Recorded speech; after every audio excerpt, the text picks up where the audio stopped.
Next day, the whole plan changed, and now they're switching to I believe they call liberation operation or something, Operation Liberation. Essentially, they switch over to helicopters. Right. So that's where you can see all those pictures now in the news and movies Mhm. and stuff is helicopter picking up people from the rooftop of the U.S. embassy in another part of Saigon and start unloading all the refugees like us Mhm. onto that freighter. And that's one of the scariest experience because you imagine landing boat got docked next to the huge freighter, right? It's Mhm. like, 10, 15-story building high, right? And Mhm. then they have these scary, rickety ladder that mostly put together with some step, but then mostly rope, right? Mhm. And we had to climb from the landing boat along the side of the freighter to go Mhm. to the top deck To of the the deck. Yeah. camp. So it took about a month after. So I Okay. think sometime early June of 1975, where I left the camp. Okay. Yeah, And arrived in the Bay Area. arrived in San Francisco with my first official stop. Right Okay. after the life in the camp. Wow. From April to June, pretty much. Yeah, so I think the total trip Yeah. itself overseas and other things is probably about a week and then 7 days, and then stay in the camp another month. So yeah, from April 28th to about beginning of June. So Yeah. what happened to your family back home? You left in 75, left a greater part of your family, your immediate family back. What happened to them? Tell us a little bit about that. Hi, viewers. My name is Upesh Jain. Greetings from the San Francisco Bay Area. I'm the host of the Exec Talk channel, a forum I started to talk to CEOs, executives, and other luminaries about their journeys and distill their experiences and learnings for our viewers' benefit. Today, we have the honor of talking to Tom Quan, a Silicon Valley technology and business veteran. Tom Quan was 17 years old when Saigon fell on April 28, 1975. Some of you may remember watching the events in Vietnam as they unfolded on television, the frantic evacuations by helicopter off of the roof of the American embassy in Saigon, as thousands, desperate to escape the advancing North Vietnamese army, clamored for flights to safety. Tom Quan wasn't watching these events unfold. He was there. More specifically, he was hunkered down with his aunt in a ditch adjacent to the runways of the American Air Base in Saigon, along with hundreds of others hoping to escape as the mortars flew overhead. Tom Quan and his aunt emerged from that ditch and were lifted up and away from Saigon, their small bags of hastily gathered belongings left behind on the tarmac. Tom left more than just a small suitcase behind on the ground in Saigon. He also left behind his parents, his brothers, and everything he had ever known in life. Tom Quan is a victim and a survivor of war, and this is his story. Personally, I met Tom at a company called High Level Design Systems in 1996, and he was vice president of marketing at that time. From that eventful day in Saigon to now retired with an illustrious career, we will talk to Tom about his journey from Saigon or Vietnam to America and talk to him about the events in his life. Tom, I'd like to extend a warm welcome to you to my channel and know more about you and your life journey. I'm sure my viewers will be inspired by your story and what you stand for. Thanks for making time. Thank you, Pesh. Yeah, thank you for also making time to talk to me about my story. Thank you. Okay, Tom. So let's start at the beginning. Tom, where were you born? And tell me about your early life. Who all were in your family? What kind of life did you lead at that time? Did you go to school? All those things. Yeah, so I was born in Saigon, Vietnam, which it was known back then. Now it's called Ho Chi Minh City, right? So that's kind of the capital of the South Vietnam at that time. The country was divided since 1954. So there's a North Vietnam, which is the capital is Hanoi, and the South is Saigon. So I was born in late 1950s, which is a fourth boys of the five boy families, all boy, no girl. Hmm. And I grew up in Saigon, until about 16, 17 years old, right? Yeah, I went to school, elementary, high school. I have, like you said, I have three older brother and one younger brother. We all Hmm. live in the same household, very small, house in one of district in Saigon. The house, I mean, to the American standard, actually probably pretty small. I think I remember across is like 3.5, 4 meters, and the depth is like maybe 15 meters or so, and it's divided in room, but there's like no door between the room. You just walk right through between them. So actually very pretty typical Hmm. for Asian home, right? Yeah. And we have a small yard in the front, and some side yard, but really no backyard at all. It's the way it's all the way laid out. So Yeah. yeah, I went to school there in elementary and then high school. And then when 12 grade comes, which is 1975, usually that's the last year of high school, like most of the country as well. Hmm. We're supposed to take the some sort of an exam. Hmm. And this exam also kind of like used for determine whether you can enter college, right? Hmm. So usually that happened around late April, early May, right? But then the whole event unfolded, as you probably know, in the beginning of 1975. The North Vietnamese already starting the full scale invasion or excursion into the south, Hmm. and they start taking piece by piece of it, starting from the central Vietnam and coming close to eventually Saigon. Right? Hmm. One other thing about growing up in Vietnam is like because during the war, right? The war started immediately after the division of the country back in 1954. So only a few years later, the war already started, and the American came, I think, 1964, the famous, China Beach landing that a lot of movies are talking about. And Hmm. so, so they involved try to defend, helping the South to defend the North, the communist North, right? Hmm. So, even the war is always going. So, as I grew up, and we actually only know Saigon, which is Hmm. kind of main, which is a relatively peaceful place because kind of insulated from all the stuff in the war. But actually, outside of the city, the Hmm. thing all over the place, right? Fightings and other things. So we actually couldn't go anywhere Yeah. during the whole, 16 years, 17 years there. Actually, I knew very little about Vietnam when I grew up, except the main city. Yeah. I think, and then I think that's kind of summary. I mean, the life is very Okay. peaceful. I mean, I bike to school, and eventually, old enough, I got a kind of a little small motorcycle to go to high school. But yeah, pretty typical growing up in relatively peaceful place, except that not in the countryside. So from what I heard, the war started pretty much in 54 and was a very long, protracted war up until 75. And, obviously you came from very humble beginnings. And like you said, that's very typical in most Asian countries.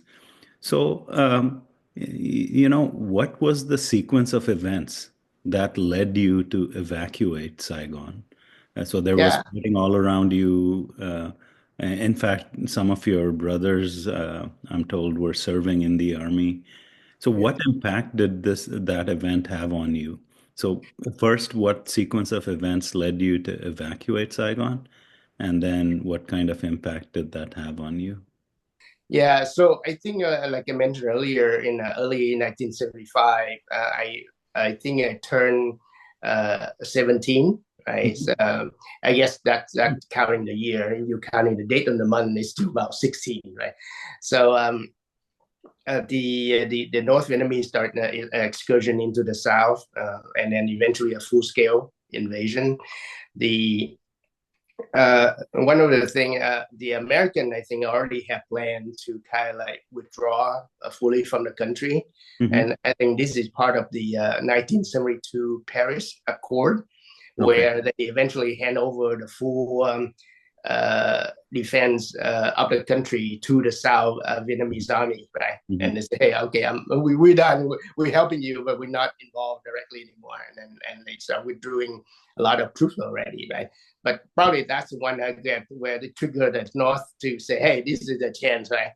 To take over the South. So when it started in early 75, sometime in March and April, things start getting dire. I remember my father has a map of Vietnam Mm-hmm. hanging in the living room there, and he kind of every day is using that red pen and start crossing out stuff starting from the central south to the south, right? But when Mm-hmm. we hear the news that they start taking over this city, that town, so things getting pretty dire. So one day, I think very late April, I think April 26, 27 of 1975, my aunt who worked for uh, actually now probably a lot of people know about, but back then very few, called the USA Mm-hmm. organization. She actually an employee of the U.S. government, but working in Saigon. So Mm-hmm. I think she part of the on the list of the U.S. employee that's supposed to be evacuated by the U.S. government from Saigon, right? Mm-hmm. So it's an orderly thing because they kind of knew ahead of time. So a lot of people leaving maybe middle of April by plane, right? Mm-hmm. Normal plane on airport, and then but again when getting late to April, where the North Vietnamese approaching very close to Saigon, she Mm-hmm. came over to probably at her turn to go.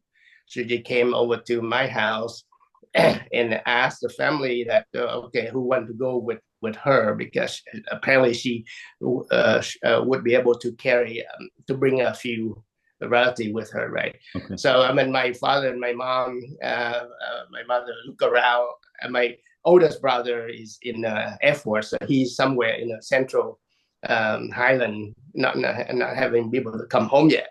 Mm-hmm. My second brother went abroad to study in 71 in Belgium. Mm-hmm.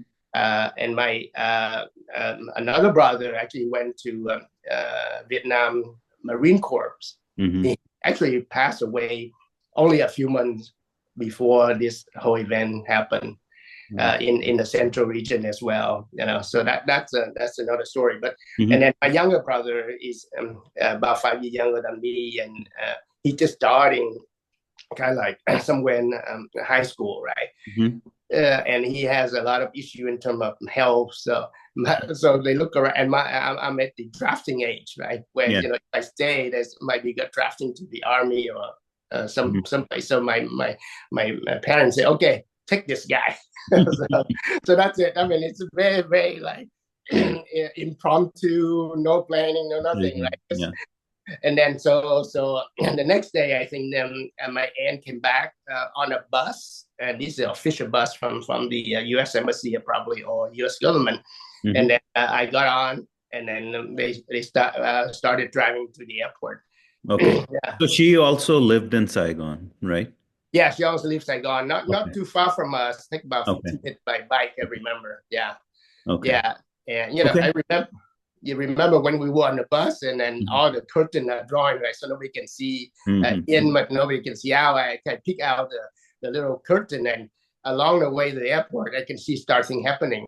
Wow. People apparently left the house and their house and places of business already, and then kind of looting started already. So Yeah. people say, "Oh, okay, nobody around. Let's just so get something from this house, or get something from Yeah. this business." So along the main street to the airport, I mean, stuff strewing all over the street, and apparently there's some panic there, right, already going on, right? Right. And yeah, so by the time we get to the airport, they have a special entrance for these buses to come in, right? So it's not a main entrance, a side entrance to some part of the American base, but in part of the main airport of Saigon. And when we came in, unfortunately, the many plane that left a few days ago to bring the same set of employees. Now the plane no longer can operate because the airport runway was bombarded overnight. And then it's no longer able to land any major big airplane to carry, like hundreds of people. So apparently there's a big change going on, and then we didn't know anything, right? Because we just kind of get out the bus and we say, "Oh, go to this building," and then we stand there for a long time, and then they say, "Oh, no, now let's go here," and then end up we into a ditch. So apparently the ditch already been digging up maybe overnight or something. And then there's a lot of fighting start going on aerially. So there's a bombardment still going. And then at nighttime, so we had to stay there through the night of, I think, 28 or 29. And then there's anti-missile, aircraft missile flew overhead. You can see the streak of lights over the dark sky. It's just very scary, right? But I'm 16 years old, 17 years old. It's not as bad. I'm pretty sure my aunt would be very scared, right? And we just hunker down and it's virtually all night, waiting. Next day, the whole plan changed, and now they're switching to I believe they call liberation operation or something, Operation Liberation. Essentially, they switch over to helicopters. Right. So that's where you can see all those pictures now on the news and movies and stuff. Is helicopter picking up people from the rooftop of the U.S. Embassy in another part of Saigon, and then also the actual happening for us is the one that landed and picking us up from one corner of the airport. I see. So from boarding that helicopter, can you tell us a little bit about your journey from Saigon, making various stops along the way, and eventually making it all the way to San Diego? I read about it that you had to stop at various places. Yeah. Can you give us some visibility into that? Yes. So, like I mentioned, in the morning when we saw that, wow, there's a lot of helicopter flying around. So we know, okay, look like we end up not going to be able to get on a regular plane to leave, but probably had to get on a helicopter. So they lined us up because each of the helicopter probably take about, these are big ones, it take about like 50, 60 people. It's not small. And every time I remember, I look from far away lining up the landing site. There's every helicopter landed, a bunch of U.S. Marine come out, and they set up the perimeter around the area of landing, and then when the planes are empty, that's where the next batch of people are coming on, right? And when it came out turn, they told nobody can bring anything. Just whatever you have on your body and maybe a small bag of things.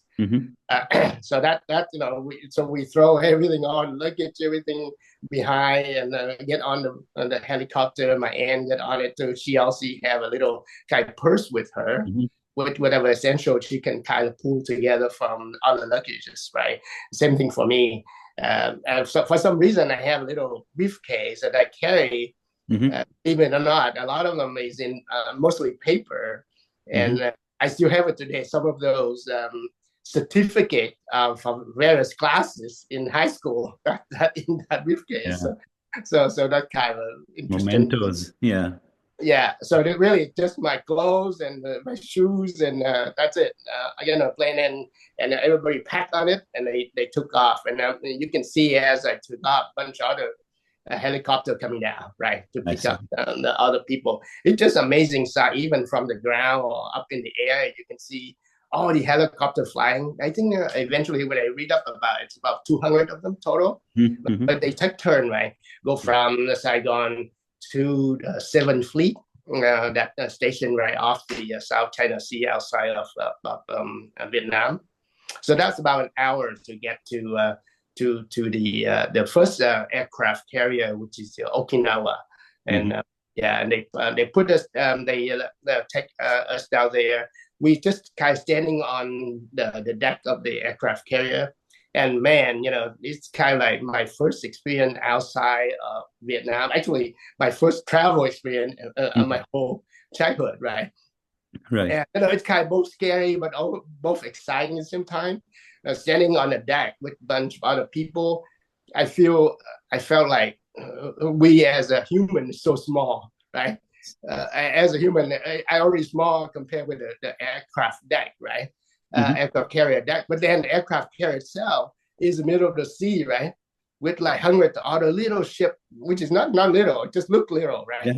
From around, and it's just like, my God, it's like what the experience is just like, wow, it's a new thing. So I mean, it's kind of a mixed feeling, both scared because I don't know what's going to happen ahead of me, but also kind of exciting because wow, that's kind of a new world, right? That I'm starting into.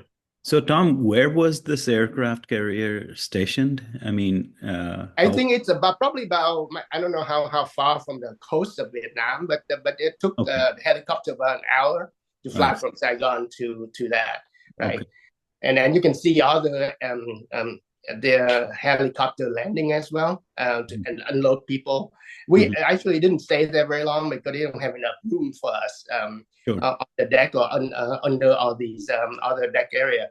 So shortly, maybe about an hour or two later, and then there's another helicopter took us to another aircraft carrier, the Midway, which I remember I visited years back when they got decommissioned and become a museum down in San Diego, right? So that one, we actually stayed for about half a day. I remember went down to a lower deck to go to the waiting area. I can see that different deck, there's tons of tanks and other things. So apparently the American they ready. I mean, if they had to come back in to do something major, they probably still can do it, right? With all the artillery and all the. But anyway, so half the day I was there, actually very nice. I got to take. This is where. This is where again? Inside the Midway aircraft carrier, part of the 7th Fleet still. So they have a couple of aircraft carrier and a lot of support ship, right? Destroyers and stuff all around.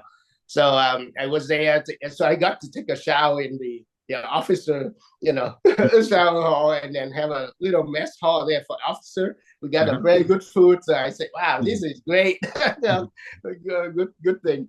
But it didn't last long, right? And they don't have not enough room to handle all of these people, so they put us on a landing boat, and that's when I think what they call the scary and harrowing experience started, right? Because landing boat is like it carried about 100 people, but it's just bobbling over the sea, right? And then it's higher than your head, so you can see outside. You just see the sky go up and down because of the whole boat go up and down.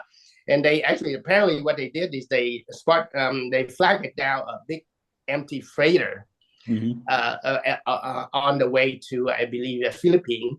And then now they start unloading all the refugees like us onto that freighter. And that's one of the scariest experiences. Because you imagine landing boat got docked next to the huge freighter, right? It's like, 10, 15-story building high, right? And then they have these scary, rickety ladder that mostly put together with some step, but then mostly rope, right? And we had to climb from the landing boat along the side of the freighter to go to the top deck. Right? Yeah. And then once we were on it, and they put us down to the lowest deck, which is the third one. I finally figured out this one is like carries 6,000 people. Wow. Each of the deck is like 2,000 people, and then everybody just like sitting shoulder to shoulder. And then it's all like the steel floor, right? Because it's just carried cargo before, right? It's not carry people. And so we were on that for 2.5 days on the way to Subic Bay, Philippines, which is where the naval American naval base that in Philippines. So that's kind of the first segment of the trip, right? I mean, each day they load down maybe a big barrel, maybe 50 gallon, 100 gallon of very badly cooked rice that hardly can recognize, right? And then everybody just have a piece of it for quite that. a change from the aircraft carrier. Oh, I know. So it's Yeah. like, wow, well, it's an official mess hall to like to the bed rice. So yes, definitely. Yeah, I think I'm kind of okay thinking about it. I'm pretty sure my aunt is very scared, right? Yeah, because you're sitting with thousands of people who don't know where this thing going, what it's supposed to do, and hardly have anything to eat. But luckily it lasted like 2.5 days, which is not too bad. Yeah. Okay. And then you landed in Philippines? Yeah, so when we're there, I think there's a boat, again, landing boat to bring us to shore. And they done some paperwork there to in terms of register us name and stuff. And then I think shortly, maybe half a day, a few hours, we each group of maybe 10 people, get 10, 20, get on a motorized canoe. And they brought us across the bay to the other side, which is about 10, 20 miles, I remember, to a Clark Air Force Base, which is also American base, but it's an Air Force.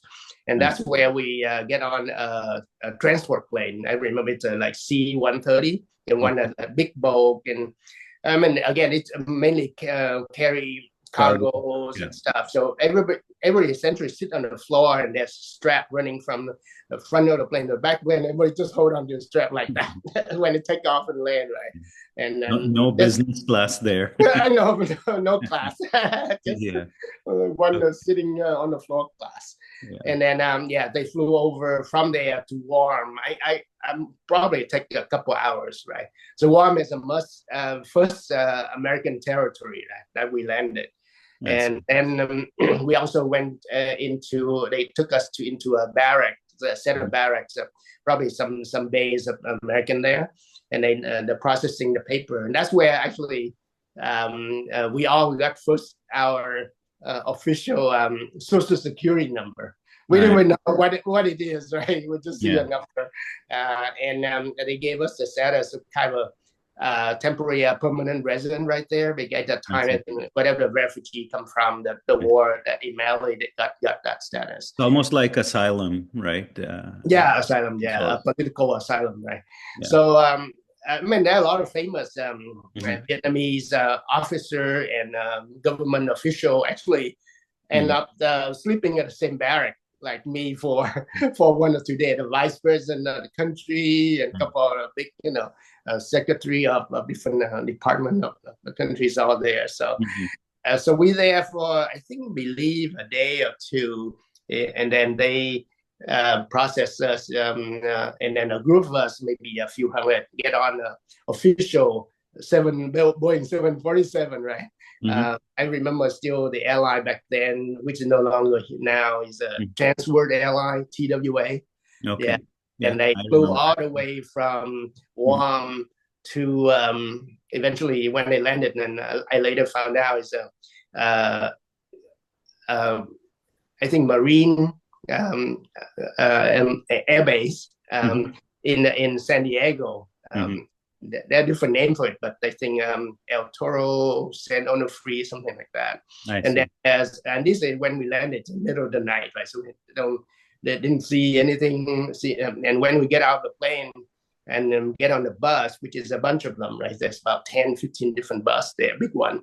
And they all hand us a big piece of clothing because it's just so cold when we got out of the plane, right? This is early May of 1975, and it's still very cold because out in the middle of nowhere. So each one of us has a big Marine Corps type of jacket, right? All green from the neck to all the way down to the knee, because of one size for everyone.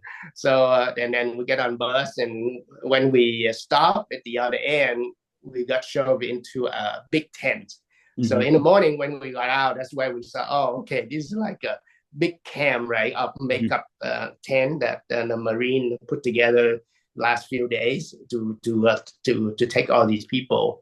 So the whole camp, the Camp Pendleton, I think is still there if you look up on the map. It is we camp number 8. I remember just our camp itself already a few thousand people, and there's total of 8 camps from a little bit up in the hill down to ours. So that's my first landing right in the U.S. mainland is that area. Nice. And how long did you stay in San Diego, and then where? So we stayed there, and I before I left the country, my parents wrote up some letter to some relative here in the U.S. Right, and one of them actually was a foreign student exchange. So he was went abroad to Japan to study, and later on he transferred to U.S. to finish his master's degree in U.S. So that he's lived in San Francisco at that time. Nice. So he's the one eventually came down and finished the paperwork and picked me up out to go out of the camp. So it took about a month after. So I think sometime early June of 1975 where I left the camp. Okay. Yeah. And arrived in the Bay Area. Arrived in San Francisco with my first official stop, right? After the life in the camp. Wow, from April to June, pretty much. Yeah, so I think the total trip itself overseas and other things is probably about a week and then 7 days, and then stay in the camp another month. So yeah, from April 28 to about beginning of June. Yeah. Okay, so then you started refocusing on your own development and your life. So you went back to school at that time. So can you tell me a little bit about your education and how you sustained yourself, like in terms of expenses, and then a little bit about up until the point you started working. How did that pan out? Yeah, so when I came to San Francisco, we ended up living in a house with a bunch of other foreign exchange students, all Vietnamese actually. They all gathered together. Most of them went to San Francisco State, right? And they've been in the country for a few years already. And I guess all of them, similar to me, their status from a student visa or something got converted automatically to refugee status as well, because they no longer can go back to Vietnam, right? So I studied English for a few months in some community center there. And I think a few months later, I went with a couple other people in the same house down to San Jose, California, which is now south. And we rent an apartment there. And I registered to Santa Clara High School. The guy decided, okay, I knew I know how to write and read English, but speaking and listening is pretty bad, right? Hardly existent. So I said, okay, let's just take the opportunity to learn English at least for a year. So I essentially retook 12th grade, right? One nice thing is that, most other subjects like math, physics, chemistry, all those stuff, algebra, I knew pretty well. I mean, I think you probably know Asian system, they pretty advanced compared with the system here about those topics, right? Yeah, you had a good foundation. Yeah, so those things I don't even need to read the books, anything. I just go and take exam at the end, but mostly focus on study English and learn how to listen and talk. And then during that time, certainly, to help support myself, I work wherever the work that they offer from in the school. So I remember one of the first jobs I took is more like a gardener, right? Just maintaining the lawns and one of those days, I remember they showed me this equipment that I said, okay, they need to break up this piece of asphalt next to the lawn, right? This I find out later on, it's a jackhammer. Jackhammer. Oh man, this little boy from Vietnam with barely, I think, if I convert it to pound, maybe like 88 pounds, something like that, like 40 kilos. and man, just hold on to this thing and go like Yeah. the whole body like shaking. But Yeah. those are the things I had to do, right, Yeah. to support myself through high school there. So when I finished high school, got a diploma, certainly make application to college and university. Mm-hmm. And I got admitted to San Jose State, which is pretty close by. Mm-hmm. So I went there for the first 2 years, and then at that time, I think there's not much restriction on transferring from a 4 year to a 4 year. Mm-hmm. So I do another application to UC California, Berkeley. Mm-hmm. And I remember I got accepted very quickly after that. I think one big part of it is I remember I wrote a long essay about my journey, which is Mm-hmm. similar to the one we just talked about. Yeah. And I still have a copy of that here at home. Mm-hmm. And I think that probably helped, right, to make that mission a lot easier Yeah. to at that time. So I studied the last 2 years in Berkeley and got my Bachelor of Science, Electrical Engineering and Computer Science from Berkeley in 1980. Yeah. Awesome. So, Tom, one thing I read in the literature was that your mom had given you a piece of gold also that you kept with you, and you Yeah. usually converted that to money. Can you tell us about that? Yeah, so I think that's one of the piece of thing that I actually still carry with me. Get once I got throw everything away and got on the helicopter back in Mm-hmm. Saigon. So Mm-hmm. when eventually I came to the Camp Pendleton in the U.S., right, Mm-hmm. that's the only piece left that worth anything. So Yeah. I remember one day I remember one of the camp up in the hill. They said, oh, they have these exchange for U.S. Army's personnel where you can buy and sell stuff, and they actually buy U.S. gold. Mm-hmm. Buy gold for US dollars. So I said, okay, what I'm going to do with this? I need dollar, right? So Yeah. that's kind of my first valuable piece of thing that I have with me that eventually converted to dollar. So I remember this is 1 ounce. I mean, Asian ounce a bit more than American ounce, right? Yeah. A few gram more. And Okay. I sold it for $185. Wow. And these Imagine days it's like above $3,000, right? Yeah. And then Asian ounce, I think, is like 38 grams, which is probably now about $4,500. So, well, but that's the first piece of American dollar I have ever in my life. Yeah. Yes. Okay. So, so after Berkeley, you embarked upon your professional career. Yes. So, tell us about your first job and, a brief glimpse into your career. Yeah. So, I think June 1980, I got a couple offer. And so one from Intel Corporation in Santa Clara, and the other one from Hewlett Packard, right, HP in Palo Alto. So I decided to join Intel. I think part of it because back in college in Berkeley, the last few classes I took is related to integrated circuits. So Intel is a lot closer to that, right? They're actually designing and making these things. So I said, okay, let's went there and then learn more about these things. So I joined the team there, and it's happened. Back then Intel not that big as now. They all the design team are all in one building, one floor. I remember like Santa Clara 2 or Santa Clara 3. Santa Clara 2, I think up there, even the CEO and the CFO, everybody on the same floor, just one corner, and the design team on the other corner. And one design group doing I remember the circuit design for the 286. I remember the Intel 286. And the other group doing a logic design for 386, which is the next advanced one, right? I was doing some peripheral chip.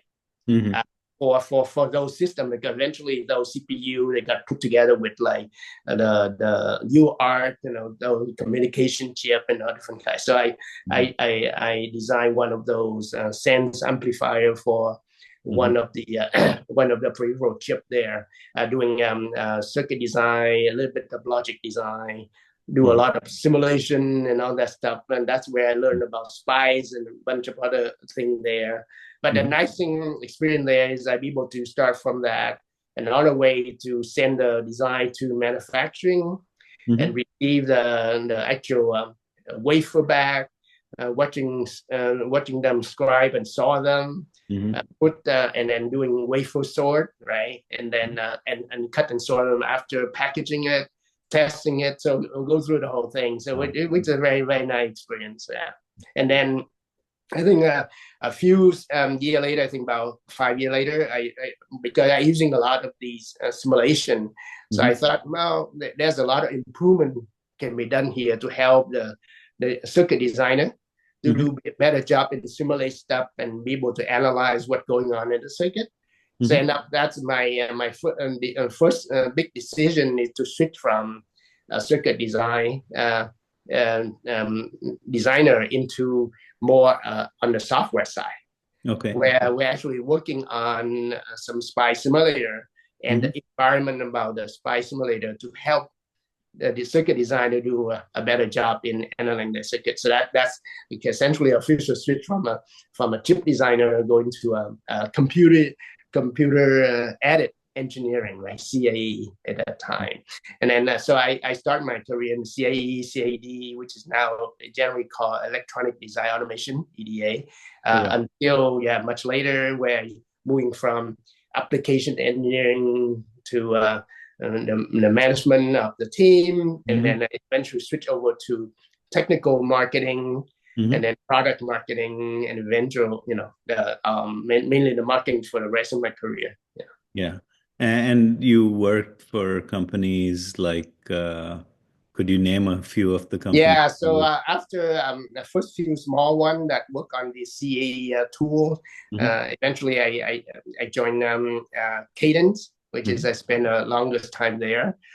And I think when I left Cadence and joined High Level Design System in 95, 96, that's where we met. That's where we met, yeah. Yeah, and then I think the company shortly after got bought by Cadence, right? So then I back to Cadence for a short time, but at that time I'm not ready to go back yet. So I venture on to other part of the whole design process.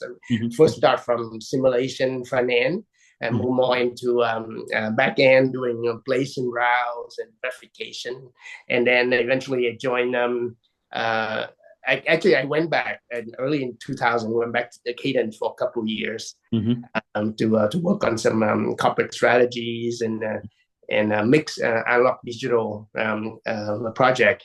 And then, but eventually my last job, which is ended up to be the longest job before I retired, is with the TSMC. Yeah. Which is manufacturing of integrated circuits. Yeah. And as people might know, it is the dominant player in manufacturing chips all over the world. So great. What a career, Tom. I don't know how retirement is treating you, but it's quite an accomplishment. So also, Tom, you had started an organization called Vivo for the Vietnamese community in your early career. So what was the purpose and what made you start that or join that? Can you tell us a little bit? Yeah, actually, it just happened by chance, but also happened very early, which is probably rare for a lot of people. I just graduated from Berkeley in 1980, right? And then I met a group of friends down here in Silicon Valley. They work for IBM at the time. They have a plant in South San Jose. And one of the guys there, he started a small group, right, of people, which is only 4 or 5 engineers. And that's where I met them. And we kind of brainstorming and say, wow, there's a lot of people come from Vietnam, right? Just like us, and continue to come over since 1975. And I remember that time, thousand people arriving in the U.S. right every month, and a lot of them choose to relocate in the Santa Clara County area or Bay Area. So, and at that time, the biggest job requirement that it mostly relates around the semiconductor and electronics. And then the biggest demand is electronic assembly, Mm-hmm. electronic technician, which is a Right. assembly would put stuff together on a printed circuit board, right? And soldering them.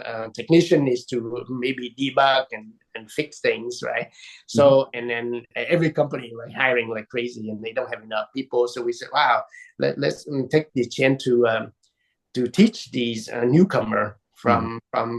from Vietnam how to do this so they can get to the job and then be able to support themselves. In a way, I think it's kind of a way to pay back, right? We receive a lot from the country when we came here, learning through school and then get a job. And then we say, hey, let's help other people to do the same. So we start out with 4 or 5 of us actually teaching different class.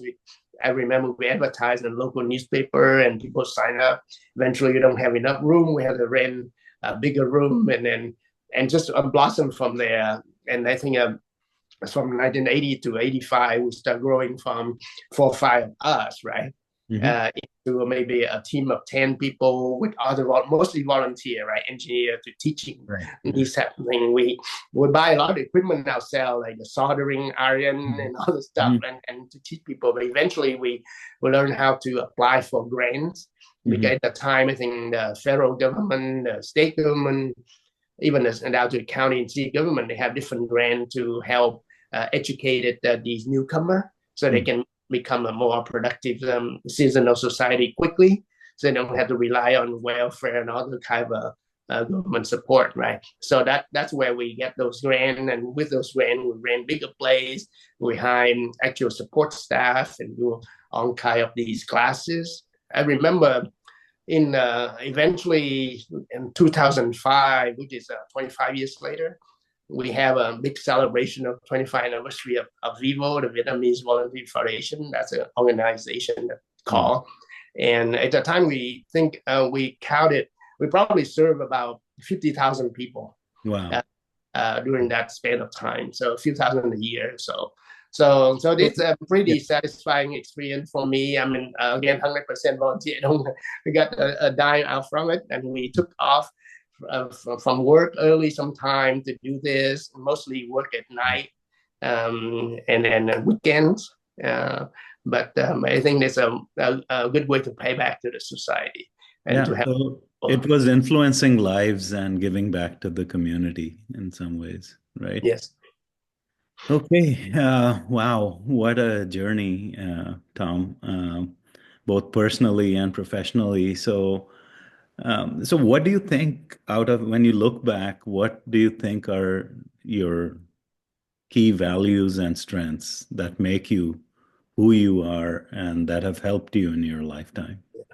I think, yeah, and this is what the value and strength I'm talking, you asking for is the thing that I also telling my sons, Mhm. I have 2 sons, that, hey, life is nothing is that easy, right? Mhm. There's always difficult thing happen to you, but just, raise your head and look forward, right?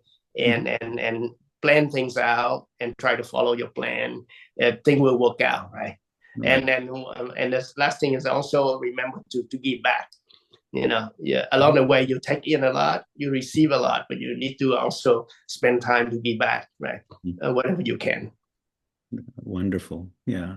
Both very great values and very practical Yeah. also.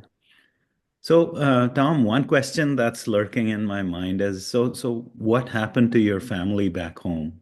You left in 75, left a greater part of your family, your immediate family back. What happened to them? Tell us a little bit about that. Yeah, so yeah, again, this is all by chance, right? I lucky to leave the country Hmm. right before the war ended, right? So maybe literally one day, right? The war ended officially when they took over Saigon on April 30th, Hmm. 1975, which actually, as a coincidence for this interview, is that it's actually 50 years ago, which Wow. is about 50 years. So so I'm the other one left the country, right? My one of my brother already left the country before the war. He was in In Belgium. Belgium, right? Yeah. Yeah. So I actually talk about him first. And he's kind of just finished his college, but Mm-hmm. really Belgium and most of those country they don't have really any job, right? Mm-hmm. So the nice thing about the U.S. government at the time, they also decided all the relatives of refugees Mm-hmm. worldwide they can reunite it and I come see. to the US within 1 year. I So he see. made it like packed his belongings, finished the paperwork, and came and joined me. So he actually joined into the same house in San Francisco. Oh, okay. But Mm. yeah, he stayed up there, and eventually he came to down to San Jose to live with me as well. So that's very lucky for me and for him as well at that time. My family, the rest of my family, as you know, got stuck in Vietnam. Mm-hmm. My my parents couldn't come to the US because we had to finish all the paperwork to support them, to sponsor them in the US. It took Mm-hmm. about 10 years.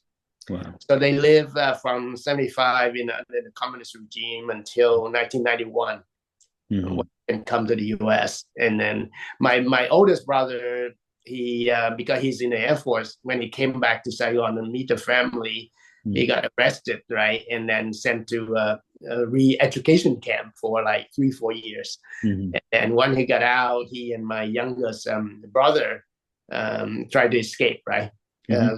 through Thailand and a few other things. But eventually, they will come to the U.S. as well. So yeah, we all over the place Mm-hmm. over the span of like 10 or 15 years. But eventually, in 1991, everybody came, and Mm-hmm. all my family, except the one that passed away early in 1975, right, is in the U.S. now. Yeah. Oh, okay. Well, awesome. Um, Tom, thank you for sharing your life and journey with me. Any final thoughts you'd like to leave my viewers with at this time?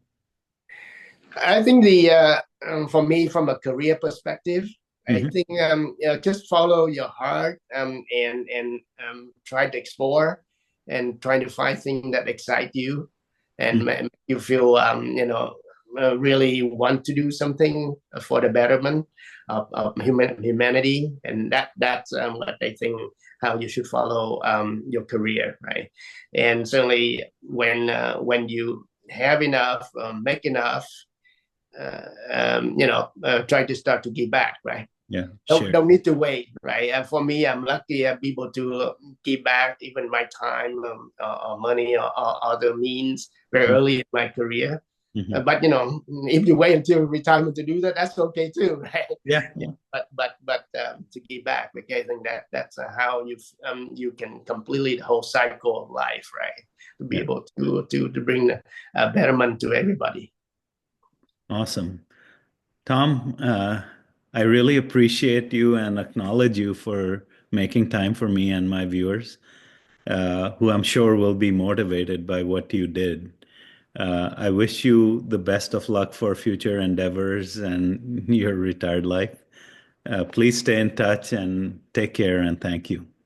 Yeah, I definitely will enjoy time and retirement here. And thank you for this opportunity.